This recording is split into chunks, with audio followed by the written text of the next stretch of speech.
The Bible Treasury. A monthly magazine of papers on scriptural subjects. Article 24, Volume 3, 2nd edition, July 1861. The Object of Prophecy.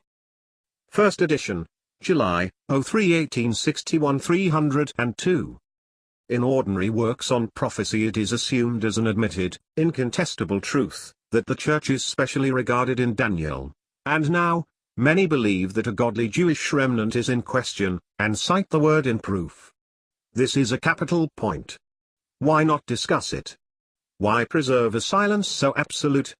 It is necessary to their system that it should be the Church, but they cannot demonstrate and assume it without proof.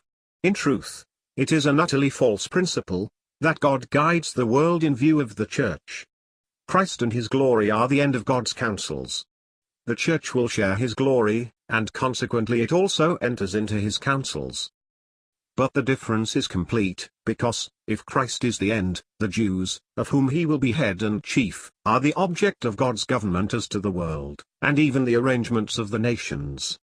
When the Most High divided to the nations their inheritance, when He separated the sons of Adam, He set the bounds of the people according to the number of the children of Israel.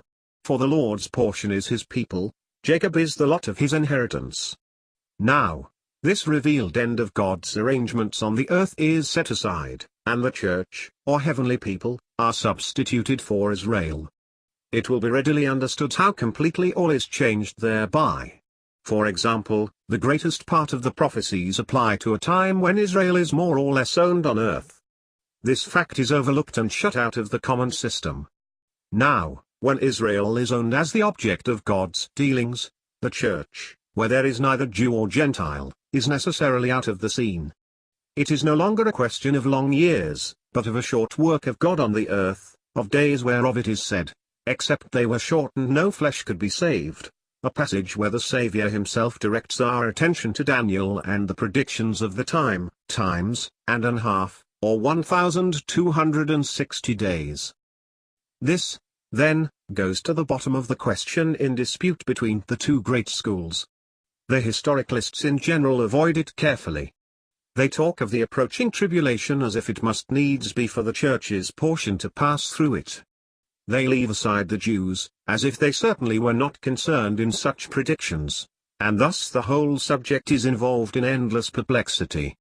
Now this confusion of the Church with Israel, profoundly injurious in spiritual things, becomes capital in prophecy, and most questions treated by these writers depend on the solution of this, because if Israel means Israel, the prophecies of Daniel, Ezekiel, etc., have an application which is not admitted or seen, and the system of interpretation, save certain analogies, is unsound from one end to the other. To omit the Jews, and apply all to the Church, is confusion. To do so without discussing the point, is to build without any foundation whatever.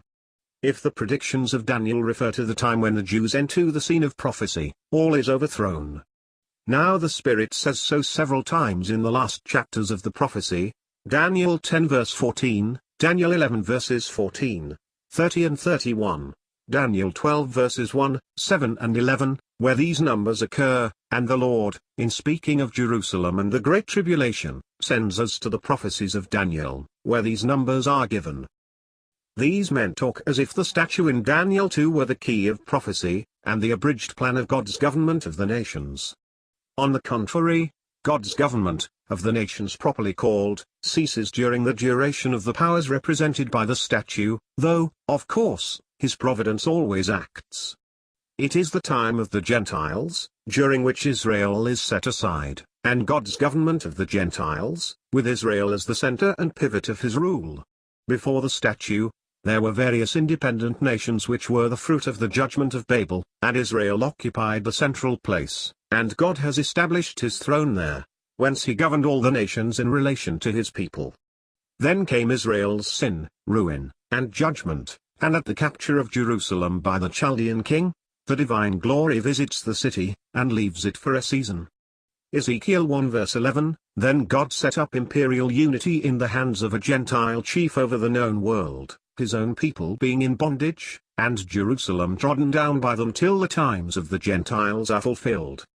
Then he will resume his direct government, and judge the imperial power, which will have rebelled against him. Is God's government of the earth confined to the time during which he has delivered his people to his enemies? Clearly, the period of his people's captivity is not properly, still less exclusively, the period of his government, and the system which considers it as such and which takes neither of this people nor of the mass of the prophecies which apply to them, is necessarily false. Daniel was of the captivity, and God gave his servant the divine light, which showed he had not forgotten his people, and to Daniel speaks naturally and only of this time. But his most detailed prophecy was after the Jews returned to Jerusalem, a circumstance which shows that the true captivity, the times of the Gentiles, still existed. Daniel just goes up to the judgment and the beginning of God's covenant, and there always he stops. He never describes that government or its effects, he abides prophet of the captivity. The system of the nations and of Israel chosen, then, subsisted till Nebuchadnezzar. It will be renewed in a more excellent manner when the beast is destroyed. The interval is the time of the beasts, of the Gentiles, in contrast with the government of God.